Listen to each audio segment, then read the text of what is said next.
Well, we're talking tight ends on this Friday. What does the room look like after Randy Pittman has left the program? Hello, everybody. Welcome back to Charge On. As always, I'm your host, Sean Green. Before we get started, a quick word from our sponsor, BetOnline. BetOnline continues to be the world's most trusted betting platform and your number one source for online betting in 2025. Whether you're a seasoned fan or first-time bettor, BetOnline is your ultimate game day companion. With the largest selection of odds on everything from football, the NBA, college basketball, to NHL and UFC, BetOnline is the number one sports betting source for the new year. From touchdowns to three-pointers and hat tricks, BetOnline has you covered on every game, every play, and every win. BetOnline, the game starts here. We're at the tight end portion of our breakdown of this roster. Slowly but surely, we will make our way through the roster. I said on the last episode we're going to do receivers. That will be on Tuesday. Receivers has a lot with it.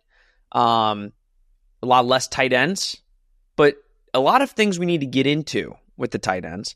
But first, Nick, listen, you were really upset when I brought up RJ Harvey not being on the roster anymore. I think you mean Randy Pittman? No, I meant I'm upset RJ about Harvey. Both. I'm upset about both, but yeah. I'm saying RJ Harvey you were upset about, and now we kind of get into another loss on another different position group, which would be Randy Pittman. So, listen, it's a loss.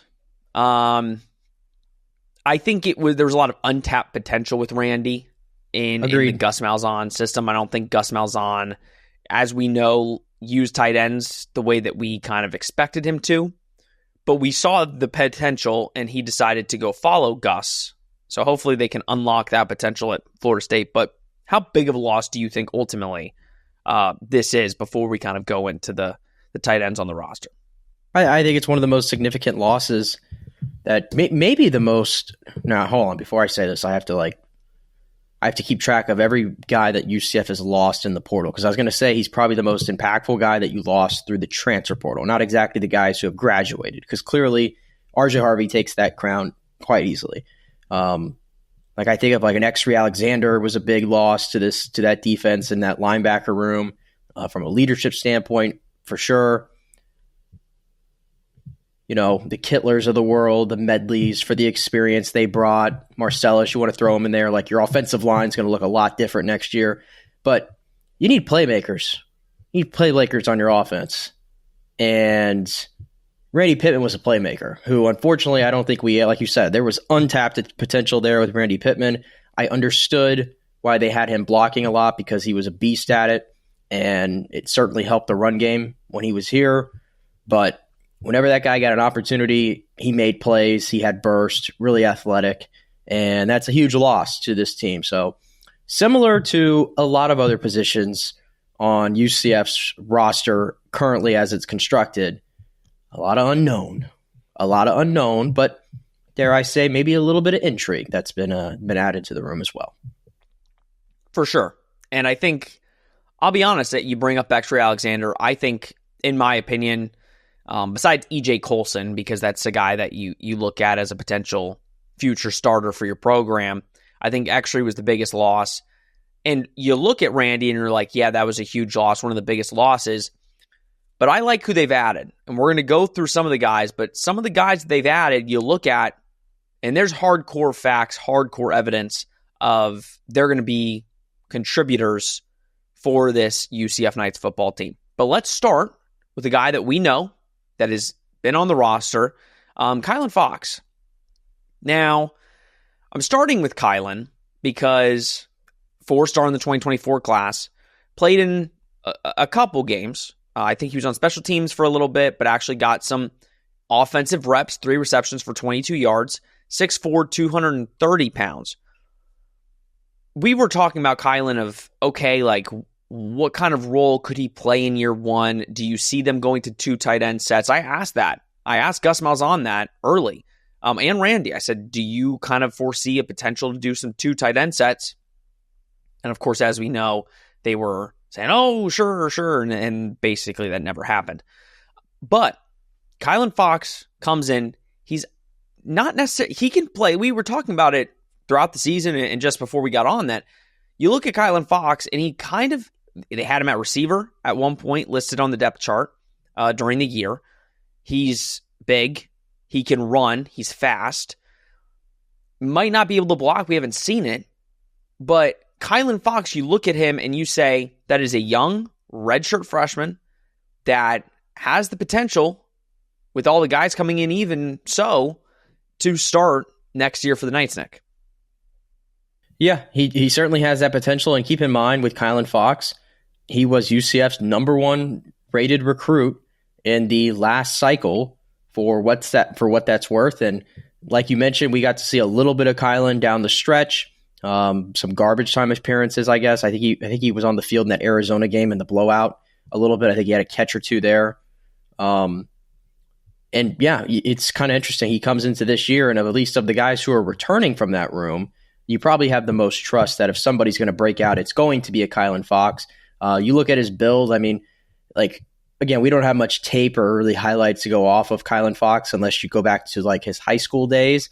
And I know he's put on a little bit more weight now that he's gotten a year under, in a college sort of environment. But I would definitely classify him like he's almost like a tweener. I feel like he looks like a guy you could put out at wide receiver and he probably could get by.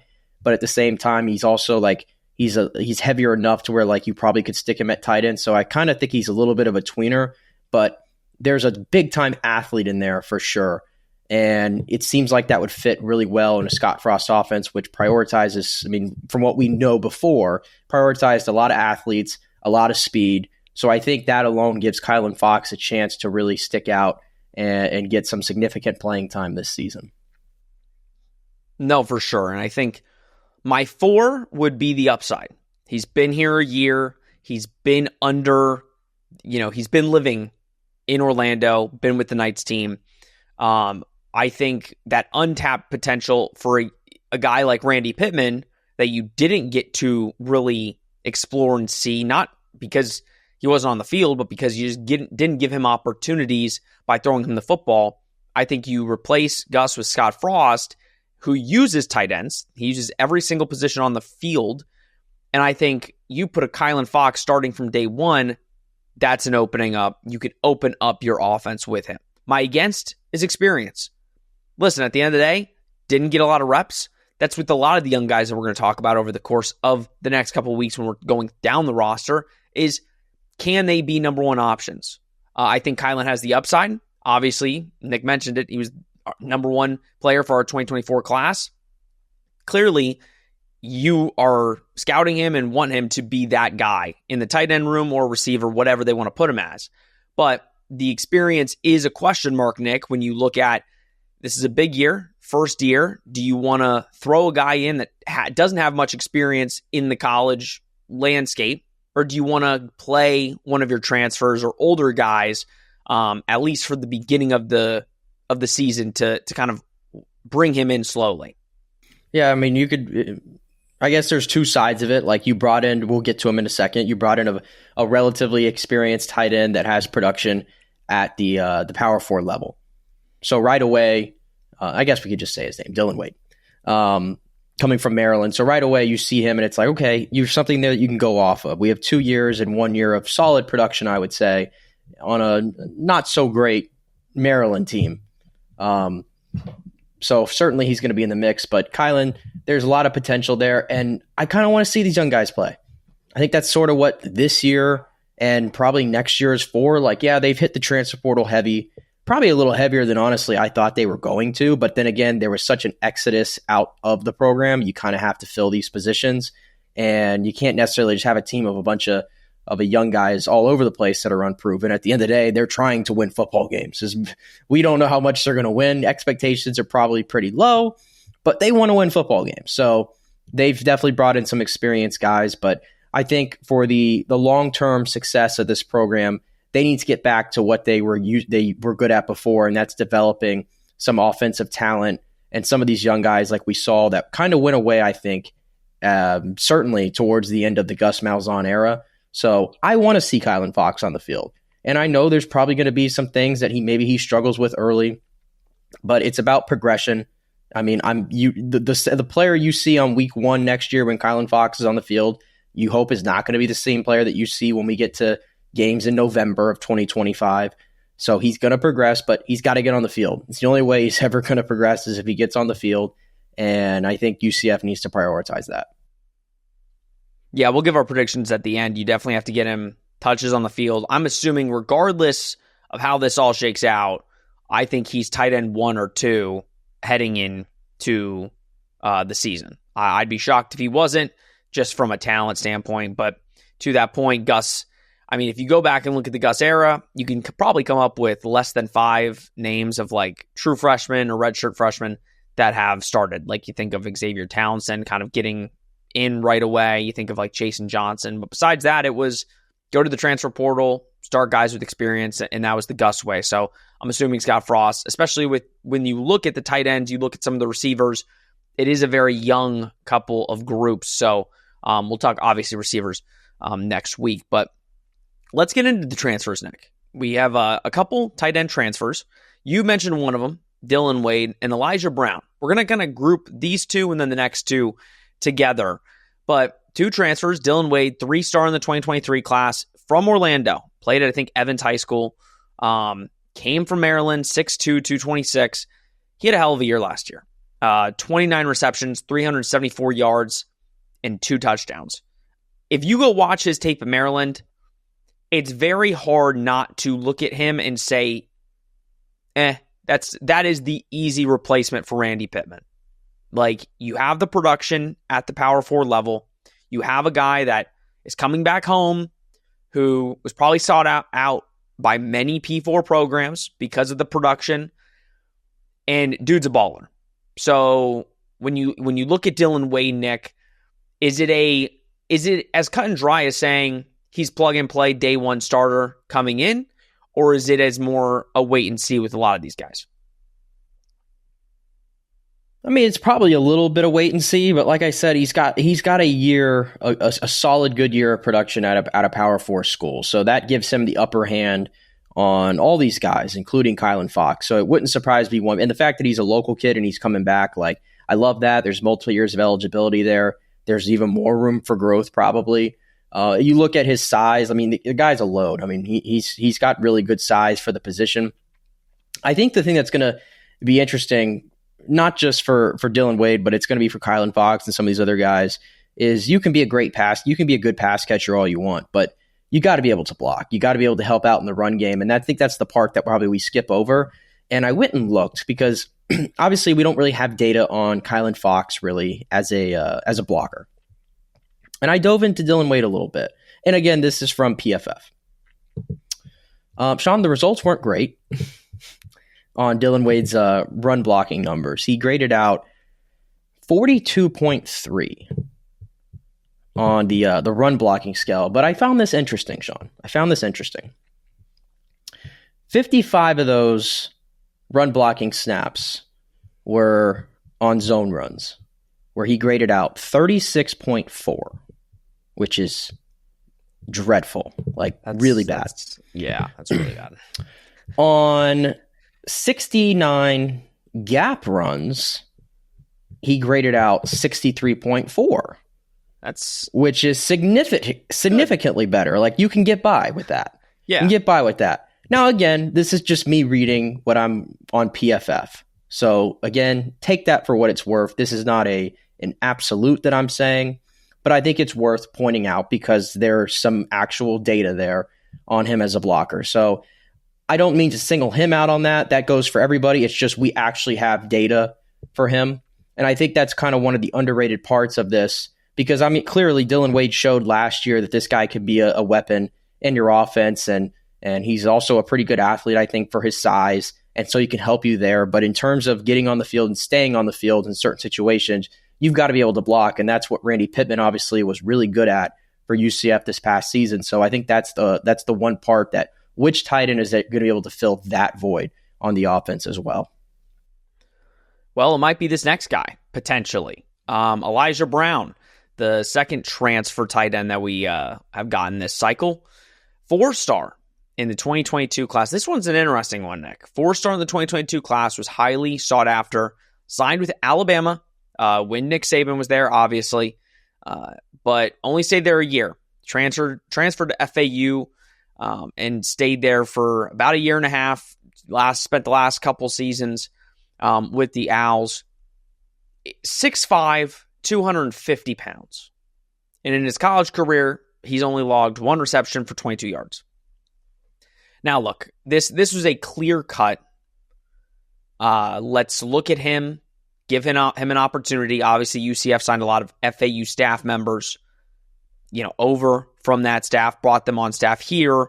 So I think you could feel good about that. There's positives. I think we don't know his PFF blocking grade because, frankly, he hasn't played.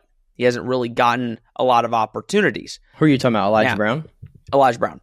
Oh, well, I actually do have his numbers here, and there's some data. Ooh, so we have PFF numbers. We do have some data. We do have some data on Elijah Brown. PFF had him tracked at on the field for 80 rushing plays total. Okay. And the split here was 27 in zone, 51 in gap. The 51 gap he graded out 77.6, which is tremendous. That's really good. It's really good. I think we were talking. Well, that's the thing. It's like, again, there's not much. I mean, listen, you have to crack such an insane code to try to get like tangible film on really anybody in college football, let alone FAU. So it's like really difficult. So that's why I love that PFF exists, because at least they have the data for you to read. But I was just sort of looking at his size and I go, okay, 6'6", 250. It's more in line with what I'm thinking, more of a blocking style tight end, and the numbers for our sample size seem to bear that out. Yeah, so that's what gets you excited, because it's a guy that, listen, he's older, has high upside, hasn't really gotten the opportunities in the passing game, but seems like with FAU he was brought in not a lot, but in a decent amount, and was used as a blocker. So I think it does become, Nick, a little bit of this is way too early. We don't want to start speculating. But if it's okay, we're bringing in Dylan Wade to be that receiving tight end, which is kind of what he is. And we're bringing in a guy like Elijah Brown to be that blocking when we want to run the ball or if we want to catch the defense off guard. Randy Pittman was the do-it-all. That's why he was on the field for as long and kind of catches defenses off guard. So do you see a world where it is kind of that, where I know a lot of schools do this and it's football, but where Scott Frost is playing 3 to 4 different tight ends and kind of mixing and matching for whatever he wants to run for any given play that he's calling? Yeah, I think it is going to be that. I do. We could probably boil it down. There's 6 tight ends, I think, on the roster right now at last count. 6 tight ends. Realistically, these are the 3 that are going to get the playing time. These are the 3. And again, just sort of looking at it on the surface, it feels like Kylan and Dylan Wade are more so in line with what receiving capabilities. And then Elijah Brown is more of the blocker sort of type. So again, at least I think you have all your bases covered from what you're looking for at that position, hopefully. But I agree with you. I think it could be one of those things where you see all 3 get on the field in certain packages. For sure. And I think, again, upside potential on both those guys. You have a lot of guys that are younger and have a couple years of eligibility, which is what we've been clamoring for, is get guys with multiple years so you can really develop and keep them in-house. But let's move to Caden Piening. Now, this is where when you look at, okay, we might see those 3 guys play. I kind of add Caden and maybe Grant Stevens a little bit, because we heard some really good things about Grant Stevens. We're not going to get too in-depth into Grant Stevens and Thomas Wadsworth. We heard a lot of good things about Grant Stevens in fall camp last year, and then he got injured, and that's kind of been what's held him back. But Caden Piening, 4-star in the 2025 class, or 3 4-star, depending on which recruiting site you look at, 6'4", 245. So when you look at Elijah Brown, 6'5", 250, Caden Piening, and we saw him. When we were doing our post-game shows, he was at one of the games, and we saw him. Dude's huge. Size is there, yeah. He is massive.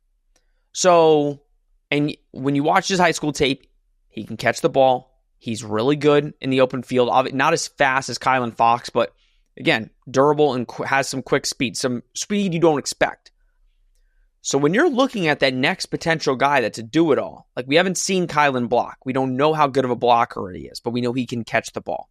We know Dylan Wade's a really good receiving tight end. We know Elijah Brown most likely is a really good, potentially elite blocking tight end. Caden Piening, Nick, might be that under-the-radar guy that could come in and potentially do both. Yeah, and he's definitely going to be obviously coming in as a true freshman, he's a developmental prospect. But, we did see Randy Pittman get on the field his true freshman year. So who's to say Caden couldn't somehow work his way into the fact? And I'm again, you have to go into like his high school tape and stuff like that to find. And I found this little write-up from Tom Lemming's prep football report. And it was a quick little write-up, and I'll read a quick little excerpt here from it that sort of shows you what kind of player you're getting. And it says, on film, displays sure hands, runs precise routes, and is already and this is the word, this is verbatim here, a terrific inline blocker. So sounds like he's a really good athlete. Clearly he's pretty well advanced for his age as a blocker. We'll see how that translates, obviously, to playing with Power 4 competition. But seems like there's a lot of tools there. Again, I don't know if he's going to be able to steal much playing time from those first three guys. But in terms of the future, Caden Piening looks like he has, again, kind of like Kylan Fox. There's some tools there that sort of excite you. And remember, we're gonna finally see him. What are we, a month or two away from spring practices opening up? Yeah. So he seems like one of those guys that probably will show some flashes there, and we'll see. Yeah, we will. All right, let's get into some predictions. And like I said, Grant Stevens, Thomas Wadsworth. I actually think Grant, I don't want to make this a whole thing. If Grant can stay healthy, I think he's one of those tight ends that in a Scott Frost offense can really make an impact. It's just if he could stay healthy and get on the field. In the 2022 class, or the same class as Elijah Brown, it's just tough when you bring in multiple different tight ends. You have two young up-and-coming tight ends. I think that makes it tough for Grant, but I am excited to see him in spring and see if he can do anything. But let's get into some predictions. I'll go first. It's tough. I think, like we just said, I think this is like a three tight end scheme. Like, they're not going to play three tight ends, obviously, at once. It's just going to be whatever play they want to run, they're going to put in the tight end that fits for whatever they're trying to do. They're trying to run it through the gaps. You're putting in Elijah Brown. You're putting in the guy that can move bodies on the offensive line. If you're looking for guys that can really make an impact in your offense, catching the football, you're looking at a Dylan Wade or a Kylan Fox. I'm going to go with Dylan Wade as the starter from day one.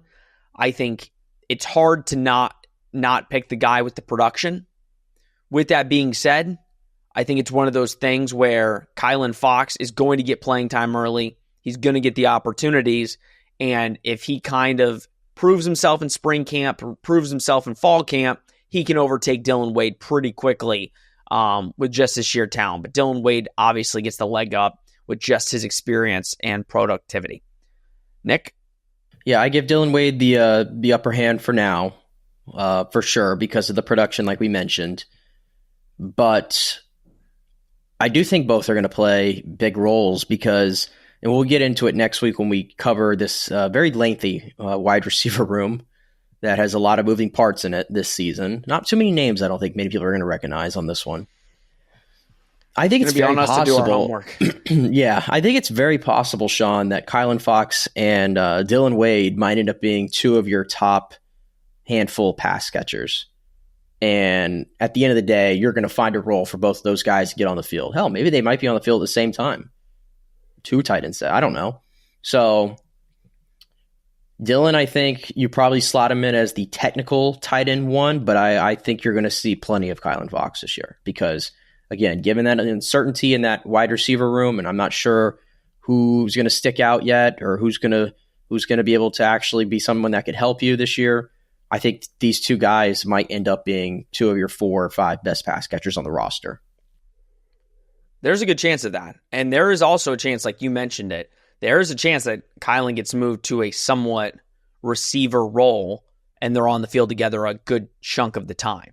When we saw him on the field last year, like it didn't even like hit my mind. I was like, who's that receiver? I think at one time I was like, who's that receiver? Yeah. And it was Kylan Fox, and I think I was taken back like, oh, he don't really look like a tight end.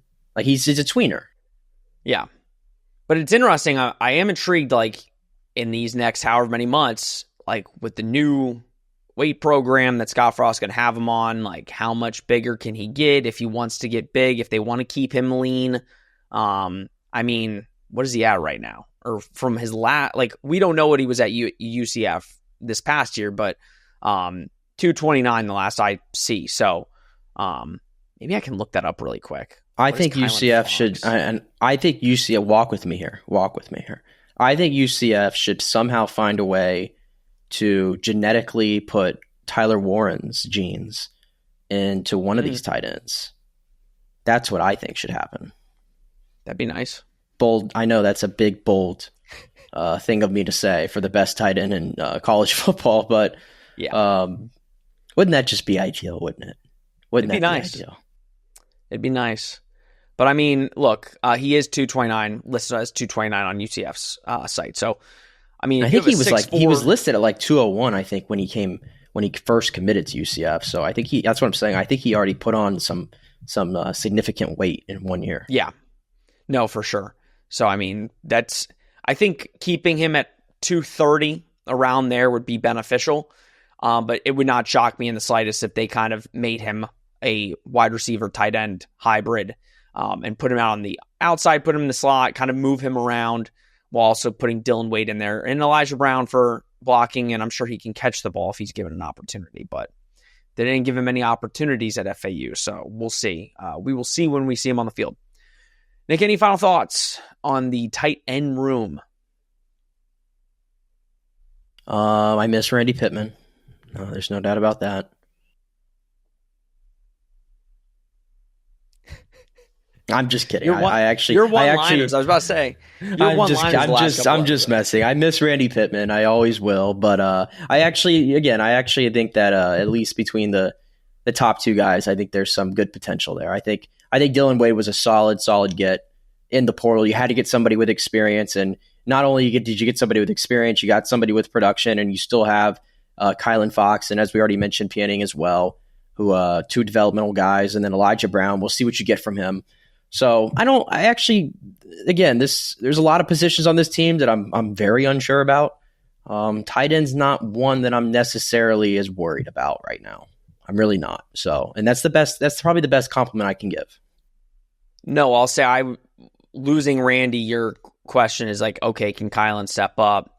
After they added a couple guys, it's like you feel way more confident about the production that you're bringing in as a potential to kind of replace what you lost. But again, we will wait and see. A lot of moving parts, a lot more months until football is played. Obviously, spring ball is coming up, so we're going to get an opportunity to hear what these guys are doing, to see who's kind of making a name for themselves. But that's going to do it for the tight end episode. Please like, subscribe, comment, share. Do all that you do. We greatly, greatly appreciate it. We'll be back on Tuesday to talk about all the receivers. We've got them grouped a certain way. I don't think we're going to do them individually because there's like 12. Tight ends, we're going to have to do that too. There's like 18, or not tight ends, offensive line. There's like 18 offensive linemen on this roster, so that's going to be fun. Can we find 5 good ones? Just 5, that's all I'm asking. I mean, law of averages says out of 18, you should be able to find at least 3. So, at least 3. Now, I don't know about 5 now, but you should be able to find at least 3. Everybody, thank you so much. As always, please like, subscribe, comment, share, do that you do. We greatly appreciate it. I don't know if I said that already, but there you go. This has been Charge on Bet Online. We will see you on Tuesday.